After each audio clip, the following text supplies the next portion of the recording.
Good morning, Phil here from Testicular Cancer UK, and we're doing an interview, a Testicular Cancer interview, like all the other ones you've seen. A bit of a special one today because, one, he just lives down the road from me. Two, he's in the military and I'm ex-military, so it's always nice to see a young lad here in his country. And three, he's a commando, which, as we know, best of the best. All the pilots won't be like that, but best of the best commando. Recently been through testicular cancer with chemo. So we're going to ask him, and maybe he'll open up a bit about his experience. I've got a sweep in my mouth because I've got a bit of a sore throat. So this is Tom Carr from Wirral. So tell everybody how old you are, where you grew up.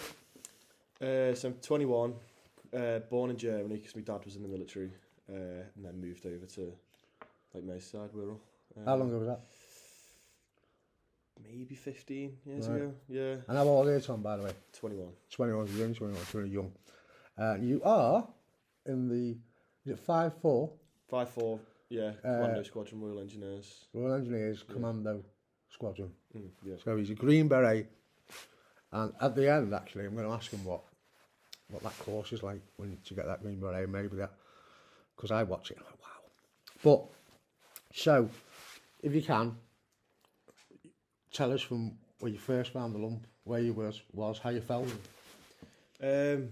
So I think it was a Sunday, and I was in the gym. So I was on a ship in Tampa for work, and I was in the gym on a Sunday evening, and felt uncomfortable. Like I just couldn't stop, sort of, I don't know, rearranging my balls.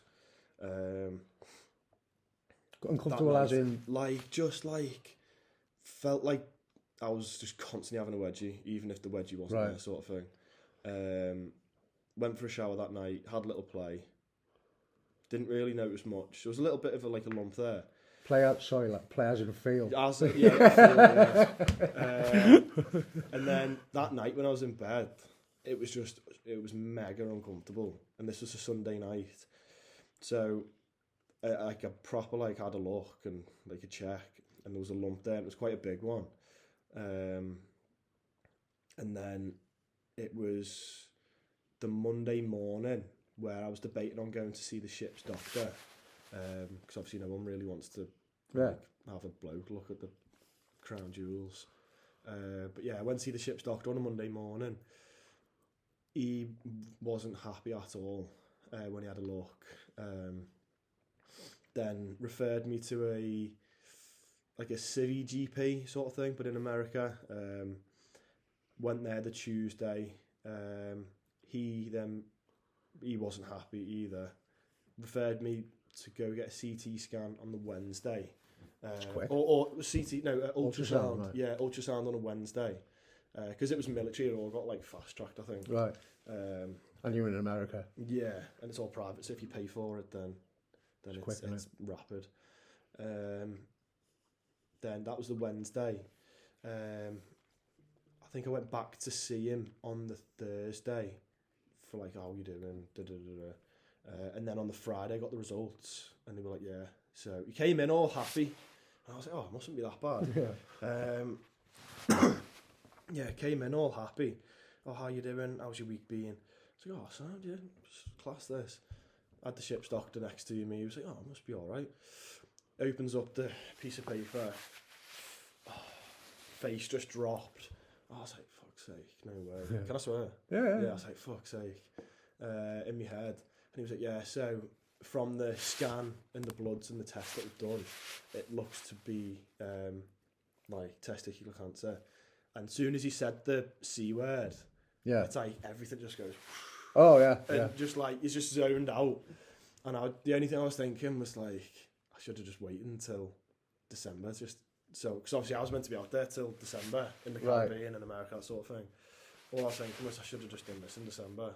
How long had you been there before? 5 weeks, 6 weeks. And you were meant to be there till December? Yeah. So it was May till December, or whatever 6 months from December back is. Right. And yeah, all I was thinking was I should have just done this in December, and then I could have stayed out with the boys. That's a typical squaddy Yeah, so I was like, innit? I should have just, what did I do? Because then as soon as he said cancer, I was like, I'm going back. Yeah. And then, I don't know, it was weird. It was a weird sort of like feeling. Because like, I didn't know what to do. I didn't know who to speak to. And then obviously when I get back to the boat, it was, the ship, I was like, I don't know. Because if I say, I'm going back, everyone thinks that you're like, you couldn't hack it, if you know what I mean. Oh, yeah. So I was like, fucking hell, like, what am I going to do? So the GP, the Civvy GP, this is still Friday, the Civvy GP who gave me the results, I just said to him, I'm going to have to just step outside for some fresh air. Right. He then spoke to the ship's doctor because he was coming out with all sciencey words and it was just not helping. Was your mind just pure? Just like, I just wasn't there. Yeah. And you're not, you don't listen to you, they're talking to you and you're like, your head's everywhere. Yeah, you just want to fill them in. I don't know about that. Just like, stop talking. You've already said it now. Yeah. All you needed to do was just say the C word, the cancer word, and that'd have been me good to go. Right. But yeah, stepped outside. He was speaking to the ship's doctor for a little bit. Get back to the ship, and I go to the ship's doctor's office, and he's like, "Yeah, I'm gonna start filling in the paperwork to get you sent back to the UK." It's like, because of the urgency, it was like it goes through like insurance and like you get like prioritised, I think, between every flight back to the UK, regardless of where it's going. You get like priority, whether that's like a British military plane, American, or like a civvy plane. So it was like, I think I left on the Saturday, found out on the Friday, and I was on a flight Saturday night. So yeah, it was quick. So I was back in the UK properly on Sunday. Monday morning, I'm back at camp in the UK. Which is in? North Devon. Yeah. And then I went to see the MO, so the medical officer at Chiv, which is where I'm based.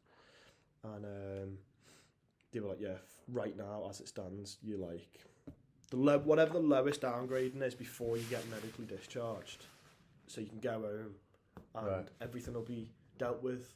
They gave me the option whether all the treatments and surgeries could be down south or up north, and obviously I chose north because like with the family. Yeah, so yeah, I did that. Went home the next day, and yeah, surgery was the following week, which they removed the left testicle. Was that private or was that? That was. That's really quick. It was rapid. Yeah, it was really, really quick. I had like I think it was 2 or 3 appointments between when I got home and for the surgery, just to like, they did an ultrasound, they did a CT scan. I had to do a sperm banking because of my age. Yeah, it's fun that, isn't it? Yeah, twice I had to do it.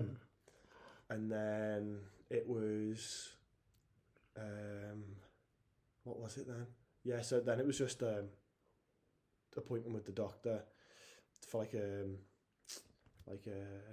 consent form, sign it, and then like a couple of days later, I was in surgery. It was pretty quick. Yeah, it was pretty quick. I didn't really know what to think. The bloody. Would you have been in touch with me by then, or was it after? I think it was. I was before, wasn't it? Because I was telling you what the operation was like. Yeah. Okay. So my mum found the charity. When literally soon when I was in America, my mum found the charity. So I think she was chatting to you then. I then seen you a couple of days after I got back, and then and then it wasn't long after when I was in surgery. But the surgery was like, I was expecting more. Yeah. I was expecting to be like done in for longer. Like I don't want to float my own boat, but I don't know if it was like fitness levels or like mentality. But like I was just like. I mean, granted, I shouldn't have, but I went golf the next day with my uncle. Yeah. And that was a mistake. I did tell you to take it easy, didn't I? But I was like, oh, I feel fine. No one listens to me. I was like, I feel sad. I swung, and it was just like, it's like someone shot me in the side. yeah. Well, I say no one listens to me. No, it's just you, Tom, who doesn't. Yeah. Yeah. No, but like I said, during the operation itself, you walk out there going, was that it? In most cases. Yeah. I mean, they take it out so it can't hurt you. Yeah. But I did try to take it easy. Yeah. As soon as that happened, as soon as the golf happened, then that was it. Yeah. But No, but I did. No, in your defence, I did tell you to keep your mind busy and keep busy because, like I say to everybody, and I said to Tom, from when you have the operation to actually getting your results, could be weeks and weeks.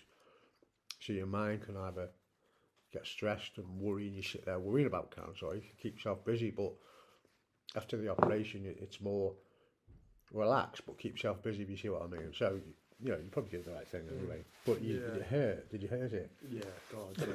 Yeah. Yeah. And then after that, whenever he'd go like to the driving range, I'd just go and like watch and just chat shit. But, yeah. After that, that was like me. I was pretty content with not doing anything. Still like went on walks and stuff like that, but nothing too. Well, I suppose that's pretty hard for someone like a commando to be told to take it easy and not do much because you're a young fit lad. I mean, you didn't make a commando for being lazy, did you? Yeah, I think the thing for me was obviously going from like doing stuff every day to then doing nothing. Right. Like no routine, no like structure. Yeah, more than anything. Yeah. Yeah. Which, to be fair, is what I miss most about military life was you're always doing something. Yeah. Even if you don't like doing what you're doing. Yeah, literally you're doing something, like your mind's occupied, you're not thinking about, like all I was thinking about was like me mates out in like America or me mates in like Cyprus or just back at camp in general, just like doing what they want to do sort of thing, and I'm like, fucking hell, I'm sitting here, one ball down. Yeah. Like, not knowing what's going on. Can't do anything, not knowing if it's going to be a chemo job or not. It's like, fucking hell. And of course, like you said before, no one likes to be kicked off tour, do they? If you go on a tour anywhere, I mean, you got there and within a short period of time, you were more worried about getting kicked off the tour. Yeah. So, you know, I think all the squaddies like that, aren't they? Yeah, it's like you do all the training. You don't want to let your mates down or not, you feel like, but yeah. Like But you didn't, you know, but it was, but yeah, like it is what it is. It is what it is. But, yeah. I know that. To be honest, I've a few soldiers in the past who've said that, but yeah. So how are you lost the testicle, you're waiting for results now. I always say to people, you might shoot me down here, but I always say to people that's quite a hard period, definitely. Waiting for results. Because you were speaking to me a little bit and asking me a few questions, weren't you, about what would chemo be like and what different types of cancer were, and I was trying to reassure you a bit. But how was waiting for results for you? That waiting for the results is the worst bit of it all, because before anything you're having surgery. It's just when. But you're having it, so you can prepare yourself for it. All you need then is a date. Before you have, like after you have the results, you're having chemo, or you're not having chemo. It's like then all it is waiting for a date to go in. Yeah. So either way, you're gonna have to have either A or B. But in the meantime, like from surgery, waiting for the results, and then even after chemo, waiting to see if you're all clear. Yeah. Unfortunately, that stays around for a while, Tom, as you know. Because anybody who's never had cancer or even testicular cancer, you have the treatment and whatever, but then it's not a case at the end of go away, we don't want to see you anymore. You have lots of blood tests, lots of CT scans for a good few years afterwards just to make sure everything's okay. Yeah. But so let's talk about. So obviously you were very. I mean, did you ever feel depressed waiting for results? Anything really get on your head a bit? Just like frustrated because, like, obviously anyone in the military knows there's a lot of waiting, but then it's more like waiting for, like I said, like you know you're gonna do something, but it's just waiting. Right. There was like nothing. It was just waiting aimlessly, sort of thing. Waiting at every email, every letter or phone call. And then you'd get an email from like the cancer centre, and it'd be like some crap like review or how did your experience go? And I'm like, that's not the email I wanted. So it's like you think you're getting somewhere, and then you're just like, But that's Clatterbridge, by the way, very good. By the way, very good. No, I know what you mean. So finally, you try to keep yourself busy. Yeah. And yeah, I remember your mum getting in touch, which was strange. Well, not strange, but I thought it was crazy about your mum. She's a lovely lady, Vic. I found you told me that she's the head teacher of is it they called infant school now still? Primary school. Primary school. And it was the one I went to when I was a little kid. So that's Aaron, yeah, that's crazy, yeah. Which is Woodlands. And I went there, I was a little tiny kid. And your mum said we'd go down one day. I've never been, but yeah, I'd like to see it again. But your mum got in touch with me. So finally, after the waiting, you got your results. And if I'm right, you were stage 1 non-seminoma. Because Tom had to go on a round of BEP.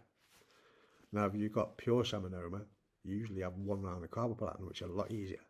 But non-seminoma, which is understandable because Tom's pretty young, and most younger fellas get non-seminoma. I'd explained all this to you, didn't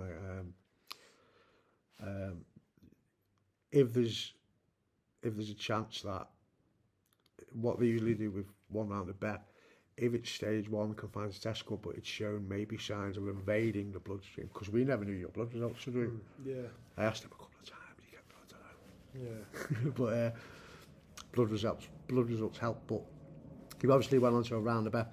Now, I know I've had lots of BEP in over the years, and even I know that one round, which what you had, is a precautionary round, but it is very, very extreme.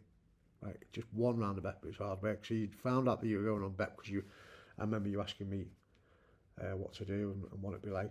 So you went to Clatterbridge for your BEP in so the Liverpool one. Liverpool, yeah. Right. So you plugged yourself. I remember you being a little bit nervous, which is understandable. So how did you, when you first got on there, how did you feel about? How did you feel about your results? I sort of had an idea. It was just more finding out the stage of what it was like. Like I knew I was going to go on. Well, I'm 90% sure I was going to go on chemo, but it was like where it's at. Like, was it 1, 2? Is it early stage 1, early stage 2, late 1 or 2? But yeah, that's yeah. And Tom might agree with me. I tell everybody, like, when you're waiting for results, even if if you read on the internet, that's a sure sign your cancer spread is that your nose itches. Your nose will start itching. Right. Did you ever find that you got like false back pain or false aches and pains? Yeah, like lower back pain. Yeah. Do you think it was psychological maybe? I just thought it was like a pinched nerve, like constantly. Right. And then as soon as it got removed, it just went. And I was like, But did you have any like false pains when we were waiting for results? Because you were asking me a little bit like what are the symptoms of it spread, and I said, well, back pain is usually. Did you start getting back pain because I mentioned a little bit like it's psychological? It's weird. No, it is weird. Yeah. So you went to Clatterbridge.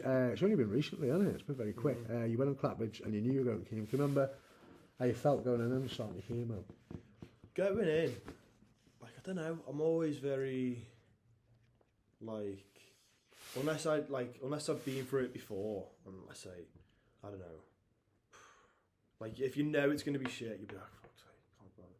But if you know it's going to be good, you're like, oh, it's going to be alright. Okay. But like I was just very open-minded. I was like, well, I haven't had it yet. I should be alright.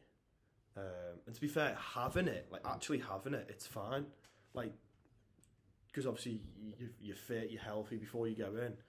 It's got a big, massive yeah, before you go in, you're like, oh, I'm sound. So, like, I was just full of energy when I was on it. Yeah. Obviously, you can't do anything because you're hooked up walking around with, like, with a trolley. It's the days after. So, like, when you get discharged from the hospital, and obviously your immunity's low, and the injections in your side, They're called new blaster. Yeah. Which anybody's been on chemo, they sort of help raise the red and white blood cells back quickly to fight off infection, because red and white blood cells or white blood cells fight off infection. So they give you this. Did you do it at home or did you do it yourself? Yeah, you have to do it in your stomach. And you ache. That was like hell for a couple of days, don't you? From the beginning, finding out obviously the worst bit of it all was finding out I had it. Yeah. The second worst was those injections, and Right. that's a fact. That for me, that was the worst. Painful, isn't it? It was like 4 or 5 days of just not sleeping because you're just like you can't get comfortable. You're most comfortable when you're standing up. Yeah. You can't sleep when you're standing up. Sitting down, you're just in agony. For me, it was anyway. Lying down, my neck, my shoulders, my knees, my back, my pelvis, everything. More legs more than anything. Oh, it was like lower back and neck. Right. But like everything else was just killing, but they were the worst. Because it works with bone marrow. Bone marrow, believe it or not, it's red and white blood cells, isn't it? So you get aches in your bones. I remember that, yeah. Yeah, like my mum was like, oh, I'm sorry, but it's that time again, and I was like, I'd rather just not have it. Yeah. I'd rather you just like... It is important. It is important, and you do need it, but I was just like, I'd rather just not have it and just firm it. So I think actually, when you got home, I mean, when I my very, very first chemo, I remember walking out there and thinking, yeah, what's the point? I mean, not what's the point, but is that it? Yeah. When did you start to feel, oh crap, I'm on chemo? So, with the course that I was on, it was I can't remember what day it went in. I think it was a Thursday to Sunday. Got discharged on the Sunday, and then the following Thursday was when I had the second booster. It was then. Right, yeah. Yeah, but like between the when I got discharged and a week after, because that's how long the injections last, that's how long I was like, fuck me, this is horrible. But then the taste started going. Yeah, the ears started ringing. Yeah. Everything started tingling. Yeah. But yeah, then on that Thursday, because obviously... And your hair starts coming out then? My hair started coming out a week after I finished. Right. I was in the shower at my dad's, and his shower's like a jet wash. Yeah. And I love her. His wife, my stepmom, has the shower on like nuclear, like it's roasting. Yeah. And I put my head under, and the shower hit my head. Right. I just. It was like a runway on my head. You didn't believe me, did you, when I said it comes out in there? Honestly, my hair came out like a runway, and I had loads of hair around the back and the sides, and nothing on the top there. And I was like, "Where's my hair going?" I was feeling it. It was all just coming out. So I was like, "For God's sake!" Yeah. But yeah, that was a week after I finished everything. But yeah, I think it's because you feel the shittest in the first like full week because you've had like 3 days and then a day. Yeah. But then after you finish the first single day, which was a Thursday for me, you've got then a week to recover before your second full day of it, which is only a day. But I think because you're getting loads in such a short amount of time, it proper takes a toll, and then after that you start slowly feeling a little bit better. But the taste, I don't think it. I don't know if it takes a good few months, but some stuff still tastes weird. Yeah, if anybody's never had chemo, you get sort of like everything tastes metallic, doesn't it? Yeah, it's like water was so thick and like metally, and like it was like cream. Water was nasty, but obviously you've got to drink water, and it was just like forcing myself to drink it. Every time I do an interview, it takes me back. Yeah, because the only thing I could drink which didn't taste of metal, funny enough, was cherry Coke. Yeah. Did you try that? I remember I told you. I was just drinking like Coke, but then for the food, it was anything spicy, because the spice, I could feel the spice. Yeah, I got it. So it was like the food just wasn't boring. As in curries and so like if you have like I don't know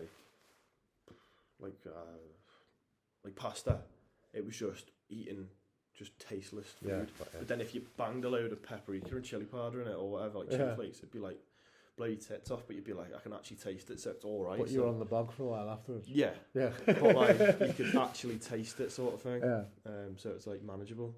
When you were at your lowest on chemo, because I know what that's like. I mean, I know you were a commando and all that, but how did you feel when you was at your lowest on chemo, and mentally and psychologically as well?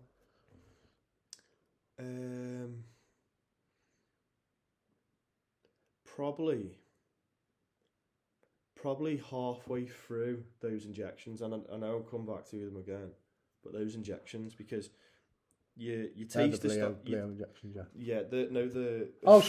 tummy injections. Yeah, the tummy ones. Like, you've had your first sort of round, everything's starting to go a bit tingly, your hair's starting to go like ringing, everything tastes weird. And then you're having these injections, which is just ruining your body. Yeah. So eating and drinking isn't nice. You can't hear what people are saying.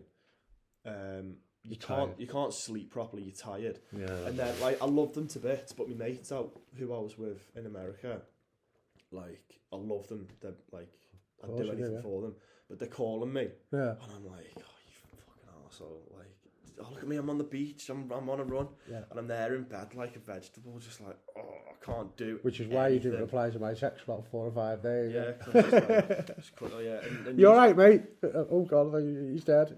you just like, I think you just snap at people as well. Oh, of course. Like, someone will do the smallest thing and you just like, listen. Yeah. No, I get you. Just do us a favour. Leave me alone. Just give us 5, yeah. Which is strange because when we are ill or we're on chemo, a lot of people get in touch with us and I remember that well, and you just want to be left alone. Like Tom said, to sleep when you're on chemo, your hormones are all over the place, and you can feel full of beans halfway through the day and sit down on the couch and just fall asleep, right, without any warning. And then because you fell asleep for the day, you wake up at 1 in the morning and all your parents and that and your family are in bed, and you're on Netflix till 4 in the morning, aren't you? And your sleep pattern goes like all over the place, doesn't it? Yeah. And but could that, I mean, of course, that can get down, but tiredness as well. How tired were you getting in those periods? Oh, knackered. Yeah, like, even walking around the block, which isn't big, I was knackered. And it'd take me like 20 minutes. Yeah. For something that should take 5, it was taking like 20 minutes. I was like stopping every... I mean, because you're a fit bloke. Yeah. Now, I've always said, as I've said to you, the chemo is a little bit easier if you're young and fit, which is true. I mean, you're a fit commando, so... But it is still not nice, is it? No, it's nasty. Yeah, it's like, I don't know, it just takes such a toll. I mean, we're not trying to make it sound awful, but we're just telling you the truth. I mean, I've had lots of chemo. Tom's had chemo now. And when people ask me, Phil, what's chemo like? I can't explain it. You just sort of go... Like, obviously, everyone's experience is different. So someone who, like, a para or whatever might have it, you're like, oh, this is great, I love it, I want another round. But, like... No one say that. Well, yeah. No one's that stupid. But like, I don't know. It's not as bad as what you think. Right. Like it's just dependent on. Because you were asking me a few questions now and then. I was trying to leave you alone, obviously, and your mum would message me now and then. What chemo was like and what she could do. Your mum, great. Your mum's great. But now we're at the point you feel your recovery, your hair starting to come back slowly. Yeah. But now it's like I feel fine now. I felt fine for the past few weeks.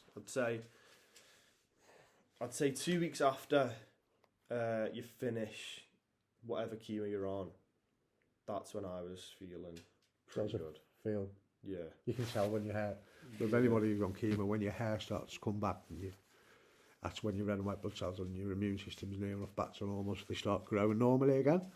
And I said to you, didn't I, when you start seeing your hair coming back, that's when you know things should improve. I mean, yours starts to come back now. Yeah, slowly. Because when I first met him, he had a big, thick haircut, didn't he? Yeah. Like a boy band. Yeah. But you got the results back that everything was looking all right. And you do know that's fine, but you do know you've got to have checkups for a while now, and you've got CT scans and checkups for the... How do you feel, Tom, about, right, you've had the chemo, sorry, you've had the cancer, you had the testicle removed, you've had the chemo, which you've just explained is nice, and you're soon going back to the 5-4... Yeah, back to 2 Commando Artillery. Engineers.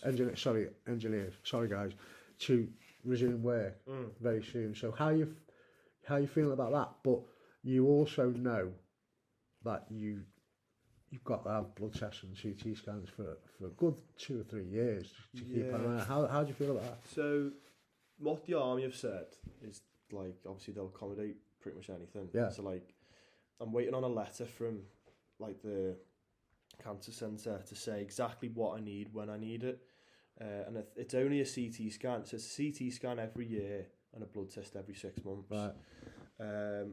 And what the army have said is they're going to obviously put that in their risk assessment, like for deployments and stuff like Right. that. Like if the CT scan falls on a deployment, can I have that early, like a month earlier or a month later? Which Classic Bridge has said you can. Like it's fine. Like as long as you have it. Yeah. They're not gonna like sort of go chasing. But they said they're gonna accommodate pretty much anything they can. And the blood tests are important. Yeah, obviously. blood tests obviously, but like they're a lot more easier than a CT scan. Yeah, of course. If your blood's, if you, like I said, people don't know, if you're getting on seminone and your blood markers are raised up, and you have chemo and the blood markers come down, they sort of like rely more on that because your cancer's shown that it had markers. So even if you stage 1, stage 3 or whatever, if your blood starts to rise again, they know, oh, something's going on in there, more than CT scans. But if you get pure seminoma, which doesn't show in the bloods, you rely more on CT scans, right? So yeah, the bloods are important. CT scan, but you're looking forward now to can't wait to getting back. I just want to go back to doing something Yeah. every day. Like another thing, the hardest thing is like not doing anything, because unless it's like term time, like holidays, and you've got someone who follows term time, like schools or whatever. Like my mum, she's off during like Christmas. She has like a half term, summer. But like my mates at home, obviously they work. So like for myself, I do nothing throughout the day. I do stuff, but like I don't do anything like too arduous. Yeah. So I do nothing throughout the day. Gets to like 5 o'clock when they're all finishing. But then by the time they finish, they're knackered. Yeah. I just want to like chill out with the mom or the girlfriend or whatever, or just go to bed. And then the time where I'm like, oh, I can do something now finally with somebody. They're all knackered. They're all knackered. So it's like, Yeah. and then the weekends. But when you're in the military, you're with your mates all the that's time, what I aren't mean, you? yeah. But then you're also doing something, so like you're occupied, and then like because you're doing stuff from like when you wake up to like 5 o'clock or whatever in the afternoon, like 8 till 5 or whatever, it's like I can't bother doing anything. Just leave me alone. Yeah. And then I'm that person who doesn't want to do anything. Yeah. But then it's fine because I'm that person. Yeah. Sort of thing. Suppose so. But yeah, it's like that's one of the hardest bits as well. Yeah. But you're feeling optimistic and happy. Yeah, definitely. Yeah, I just want to get back. Yeah. Mm. So you'll be going back, sort of like part time, or will you be going back? I think it'll be like. You're gonna like give you an easy job type thing. Yeah. So. How'd you have an easy job in the commandos? You know, yeah, I think paint grass. Yeah, literally. They're talking about like a grow program, so gradual return to work, Okay. which is like either it could be like a morning, like every morning for a week, or every afternoon for a week, or like 2 days, 3 days a week, whatever. Or it could be like come in at 10, leave at 2, sort of thing. So like a shortened day, so you get like more time to That's cool. sleep or whatever you want to do. Yeah. But like that's down to like the MO and how you're feeling. Right. So if you're like, I feel sad, I just want to go back to work, they might just put you on like light duties and just say, well, you're going to be on like a light duty sort of anyway. But it could be like do like 3 hours in the morning, 3 hours in the afternoon. So you're still doing stuff either side, but it's not like just a morning. So then you've got the rest of the afternoon just thinking, getting in your own head, sort of thing. Well, I'm so glad you're going back because you know because you are a commando, you are young and you love being in the military. So you know you don't want to be sat here all day, do you? I know you've been keeping busy, but and just finally, your mates have been doing very kind of you lads to do a little fundraiser for us for, and they're doing, what was it? 4x48. It's the David Goggins, I think he made it. It's like 4 hours, 4 miles every 4 hours for 48 hours. Right, and they were doing that yesterday, weren't they? Or last Started night, yesterday. Yeah. Over in They are in Cuba. Doing a fundraiser. You don't have to do that, guys, but very kind of Tom to suggest us because I've been helping them a little bit tonight, and we've sorted you out a little day out. So when are you going to do that? Christmas time. Yeah. Yeah. We try to get young lads like that who've been through chemo and nice day out. So we won't say what it is, but yeah, we got that. So the money will go to getting more stuff like that. So thank you very much, guys, and we will send you something to put up in the bar. Now, right, I am being ex-military, but I was only in a corps, right?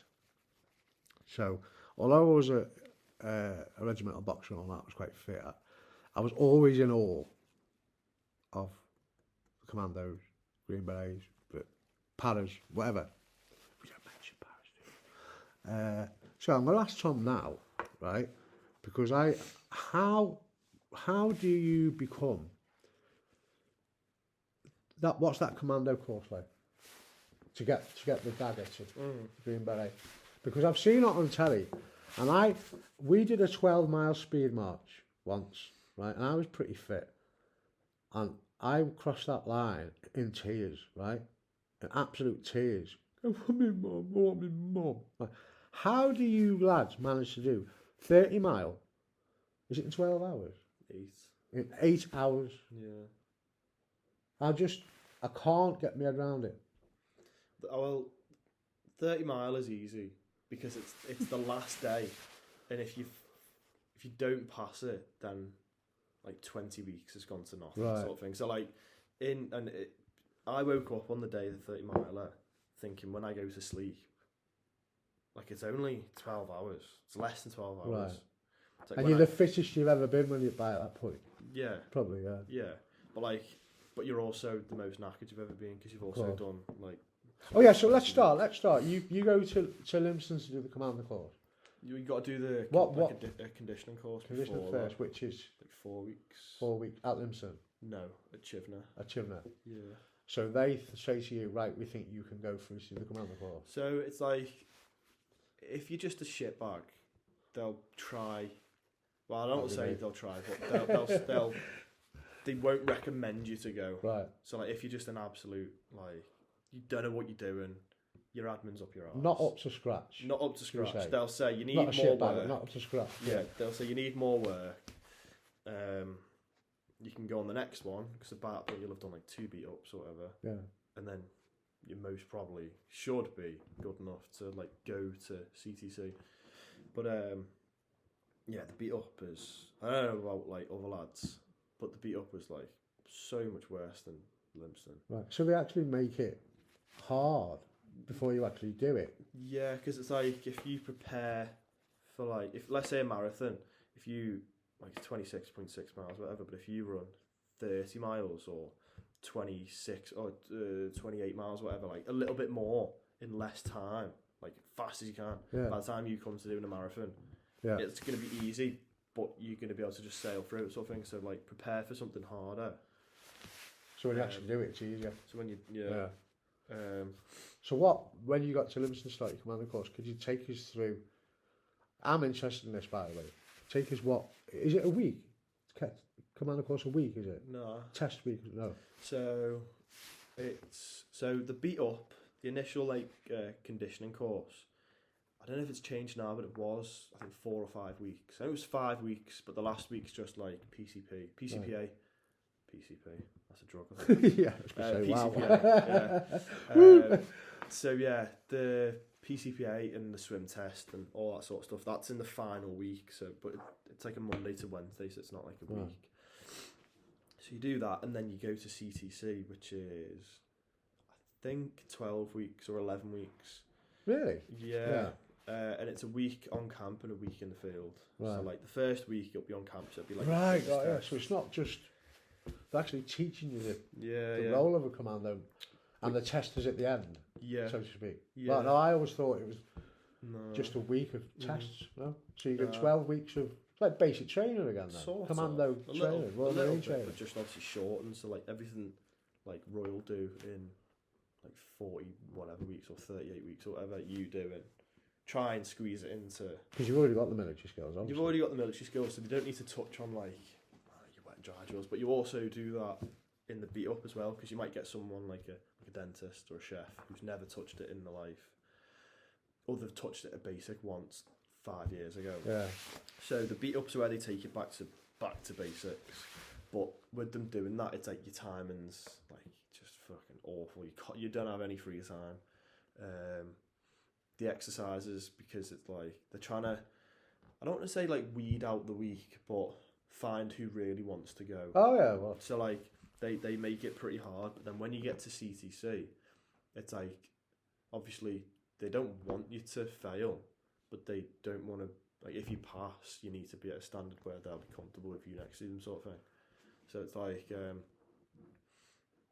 it's like, yeah, I don't know. It's just like a sieve, like finding who's gonna slip through the gap, sort of thing. Oh, I get it. I understand that. Yeah, like CTC, it's a week on camp and a week in the field. Right. Run it? Did you do? I've seen it. Did you run along the mud in the river and press yeah, ups the and mud stuff? run. Yeah. Is that hard?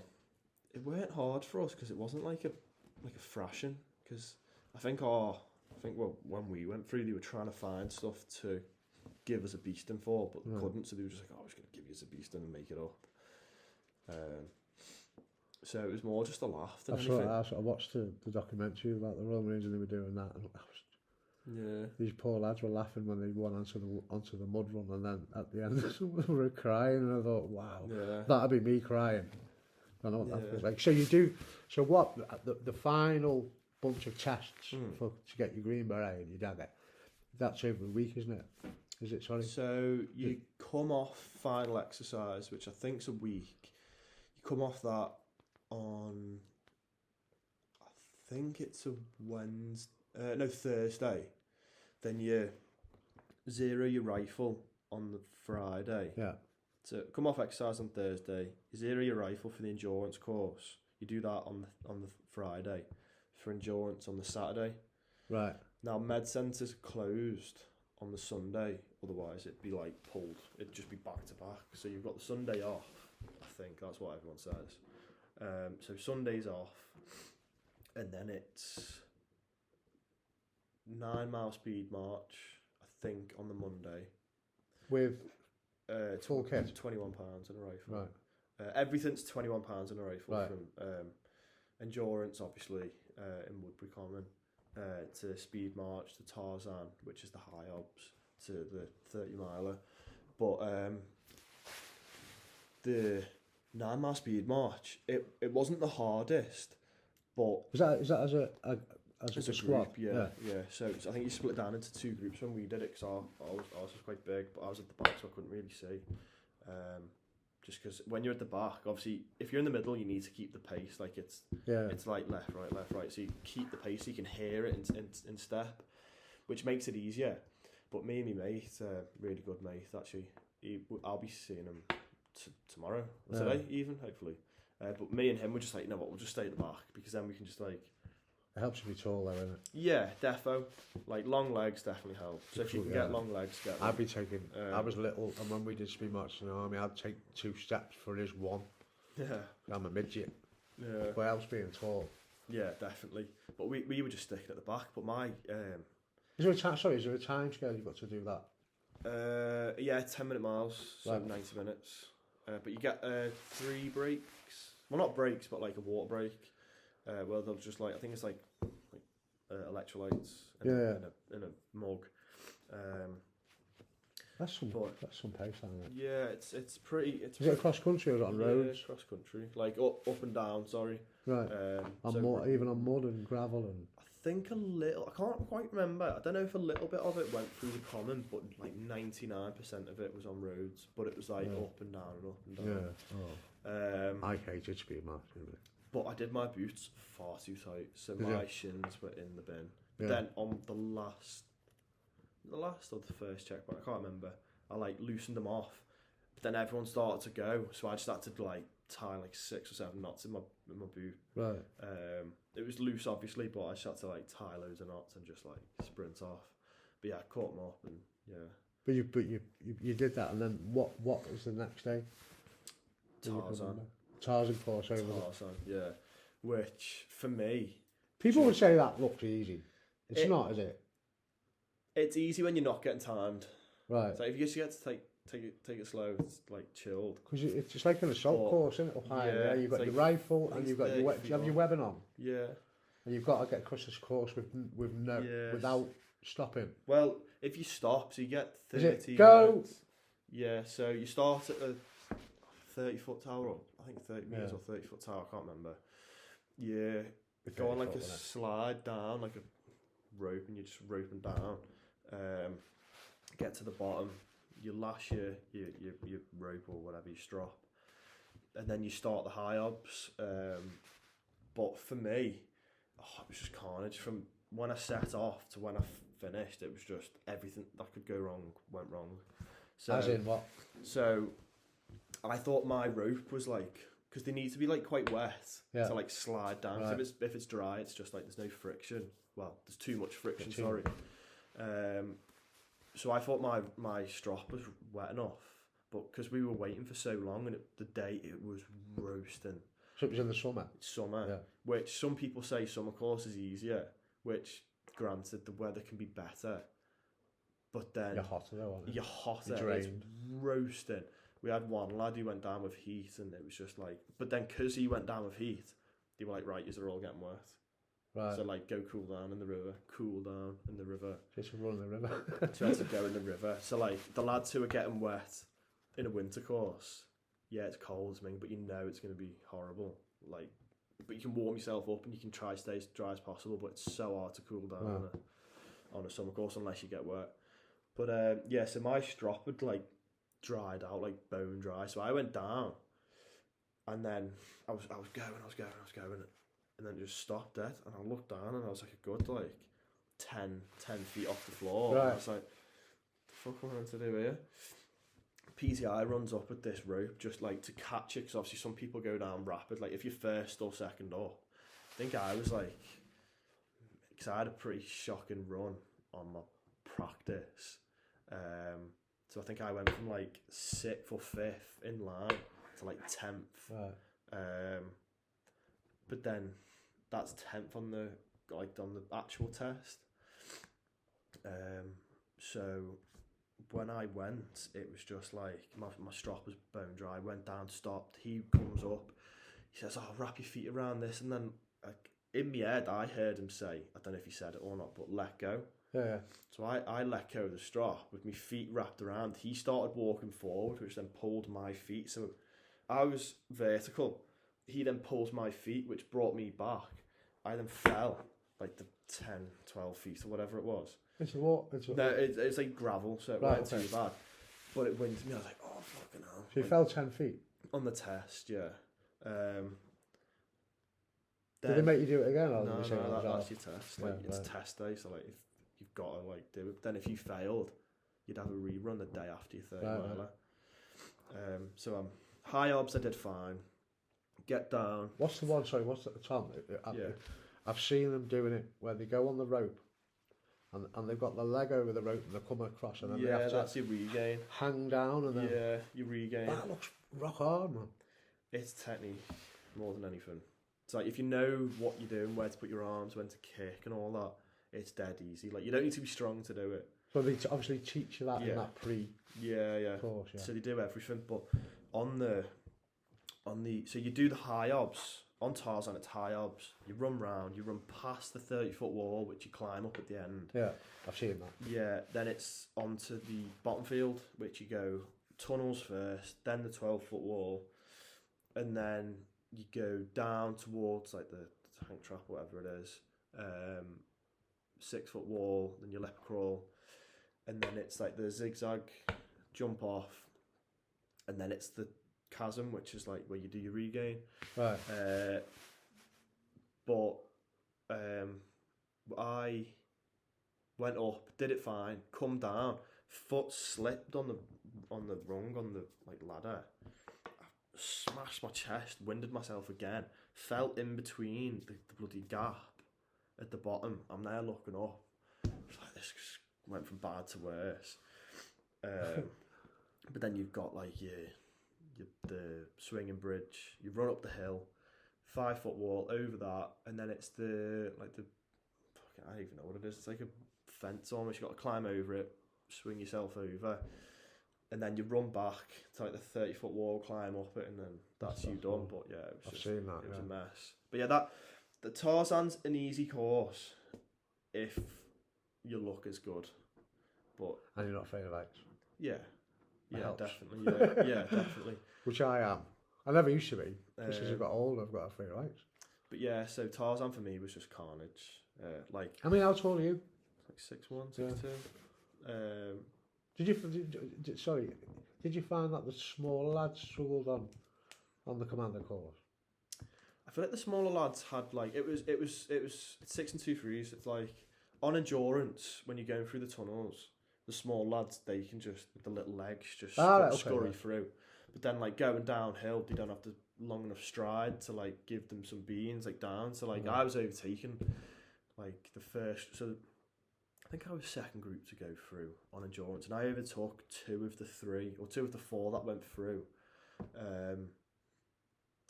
But like say with the shorter lads, but the longer legged lads, they were just off. But yeah, so and then on Tarzan, it's like the short lads will struggle for the getting over the 6 foot wall and stuff like that, like jumping up. But then obviously there's the tunnels on the Tarzan and stuff like that. So it's like depends how you look at it. These tunnels are full of water. Is that no? But like it's just getting down because obviously you've got to like crouch down. You've got your rifle on your back, so if you don't go down far enough, the rifle hits the top and you can't get in. So you've got to go further down. But the short lads, they just throw themselves straight in. So saying that because when I was in the army, which was a long time ago, everybody did in a corps did week Wales, where you go to Wales halfway through, and you do an 8 mile speed march with a rifle. If I remember, the next day you do a log run across the hills, and the last day we did an assault course as a squad, and they made us go through. I'm tiny, I'm only 5'6", but even I was little skinny then. They made you go through water tunnels on the moors. Yeah. And the sergeant, the corporal throws you in, doesn't he? Yeah. And the sergeant puts his arm in to feel for your collar, whatever, and pulls it out. Because I was so little, I went straight past the sergeant and he was looking for me. Yeah. But I got to a mud bank and I'm going, oh my God, I've got stuck. Yeah. So I was like, finally I put my head up and I was starting to go blue then. And I looked behind and the sergeant was going, Sergeant Heaps, who was a great guy. Sergeant Heaps was going, I can't find him. I went, Sergeant, and he turned around and he goes, there he is. Yeah, that was pretty, I mean, that was hard. But yeah. So, it was a beautiful place, can't remember, I was in South, everybody knows. So you after, where is the runway, cross-country runway, you do them water tunnels and stuff? Woodbury Common. Is that after the... No, that's the first one you do. Right, okay. So I think they do it first because it's the one where you're shooting. So you need to... Oh, there's a shooting test at the end of it? Yeah, so... So to march and shoot, yeah. Yeah, so it's 6 miles. You've got 73 minutes to do it. So you start at the top of Woodbury Common. You run down the hill through like some fucking proper nasty water. Obviously you've got to keep your rifle as dry and as undamaged as possible, which you should be doing anyway. But this is like where it really matters. You run up to like the other bank. It's like a little valley looking down. Down the hill at the other side, and then that's where the sheep step is, where they fire you through. And then after that, once you do that, you've got to like stick as a bit of a squad until then, because you've got to have like a person either side and then someone to fire you through. So that's where like you're sort of restricted to how much you can open the tank up a little bit. Right. But then as soon as you do that, it's the tunnels then. There's a few of like, not obstacles, but like where you like walk, like wading through like a little stream, like a little river looking thing. Everything's awful when you're wet, isn't it? Everything's heavier when you're wet. Yeah. Like, is this all around the Livingston area, is it? Yeah. You have to travel there. Yeah, this is so you walk or run, whatever the PTI is fancying that day. Is it true there's no road to it? You have to get a train. You can only get a train to Livingston. No, so that's for like the recruits. They'll get a train. I think they can get a train to Livingston, and it stops at CTC outside. Right. But then, like, I don't know. Obviously, I don't know, but I don't know if you can then get dropped off at the front gate sort of thing. Yeah. But when you're like a recruit, they're like a nod, and you have to get the train. No, I think you can then travel like car or train. Right. Okay. But obviously for us, it was always. I've seen that. Have you ever on YouTube? Actually, YouTube the making of the commandos or something, the commando course. So the final 30 miler, which I'm an absolute awe of, because I always struggled on speed marches, and I was saw Johnny Mercer talking about it a lot longer ago because he was a commander, wasn't he? And then is it the same route every? It's 30 mile in how many hours? 8. As a squad, or Yeah, so you're broken down into like I think it's like 4 or 5 teams. However big the like your troop is, you'll get broken down sort of evenly. Right. So we had 4 or 3, I think. I can't remember because obviously I was only in one of them. but you have to map read it on the way, is it? Or is it? No, so it's down to like you do it with like one of your section commanders who's on course, like taking you through it, and he's the one that leads the way. You'll have done it a couple times, like, but obviously he can use his phone. He's got like GPS, so he knows exactly where he's going. But There's obviously, sorry, Tom, there's obviously officers on that course trying to get the commando with you. Yeah. So, or like army or like a tri-service, but with like the Royal Marine officers, like the YOs going through Lympston, they only have 7 hours to do it. Really? Yeah, but like 8 hours, you're like you're proper like gunning it like. Right, cool. So it's what time do you start? Is it early doors? For us, because it was summer and the sun came up a lot sooner, but obviously then it gets hotter throughout the day. We started, I think we were up at about 4:30. Sunrise was like 5:30. Right. First. And is it a full kit? So like full kit, it's always £21 Yeah. in a rifle, but this time it was like more safety kit than anything. So Right, like warm kit, a bit of food, water, still amounting to £21, like, but it was like more the safety sort of stuff. Is it, sorry, I've asked you this, but is it always the same route, or do they say you do this route today? It's always the same route as far as I'm aware, but it has changed previously just because of like. And it's across the moor, isn't it? Yeah, Dartmoor. Dartmoor, yeah. What's Dartmoor like? Of your stories, is it? It's nice when It's nice when you're going on your own as a civvy. Day out, yeah. As a day out, but as soon as you go with like the military, it's like as soon as you're in rig and you're in Dartmoor, there's like a cloud above you. Yeah. That's standard, isn't it? Yeah. Same for Brecon though. Yeah, Brecon. But yeah, so yeah, that was that. But you have, I can't even remember how many stops. You get like a banana. So say like every 2 hours you have a 15-minute stop or something. I think it was like every like 6 or 7 miles it was. Oh, right, okay. Just wherever they could get a stop, like if there was a road or a path to it, they'd have a stop there. And then finally, you go over that bridge. Oh no. Sorry, go. There we go. You go over that bridge at the finish. Yeah. So no, that's where it used to finish. But it was just like it was. I think I don't know if it was parents at the time showing up and it was just like absolutely crowded and people being like, "Well, where's my son? Oh, he failed 6 miles ago." So they moved it to Bickley Barracks, I think it's called. So you actually finish in a barracks. Yeah. So you finish at the bottom of a hill. That's you done, but then you'll march up, passing like your unit sort of representatives. So you'll have 2-4, 2-9 as a squad. Yeah, like in your group, they'll clap you in. You'll run into Bickley Barracks, and then that's you then done. You can like change your top. Give you the green belly.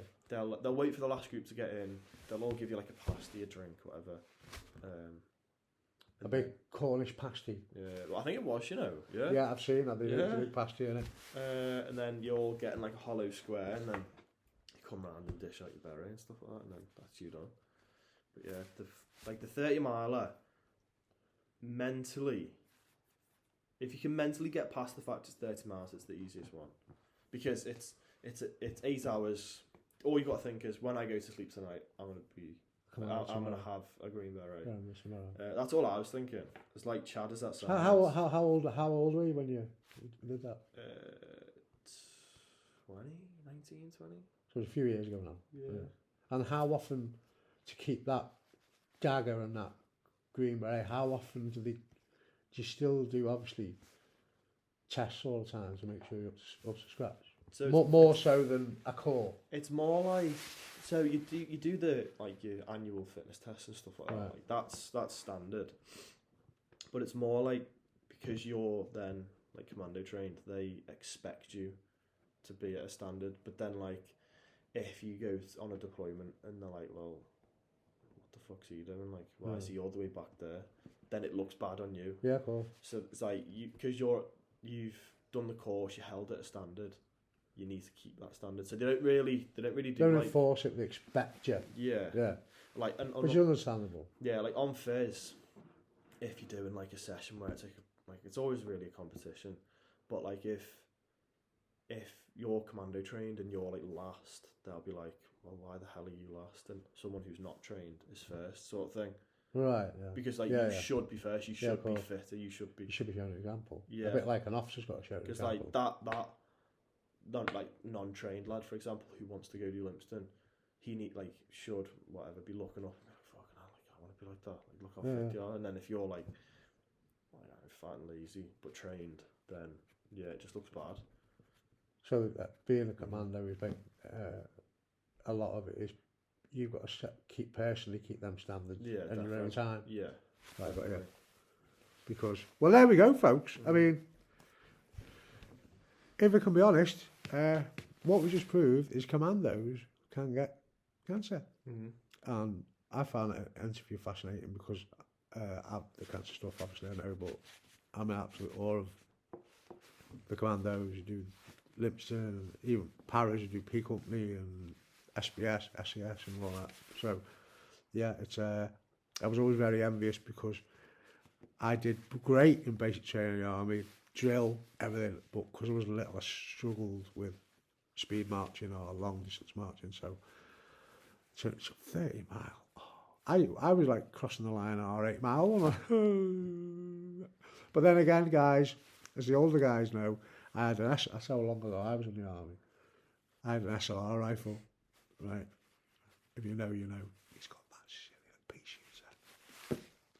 But yeah, so Tom's opened up a bit there, and I think it's been a good interview. And hopefully, why we do these interviews is not so much to get thousands and thousands of hits, but it's Tom's family and friends can look back at this and see what he's been through, and maybe in 10 years, Tom will look back at this when he's a sergeant. Maybe. Look back at and he'll still be alive and healthy. Sure that he can look back at that and say, "Crying, yeah."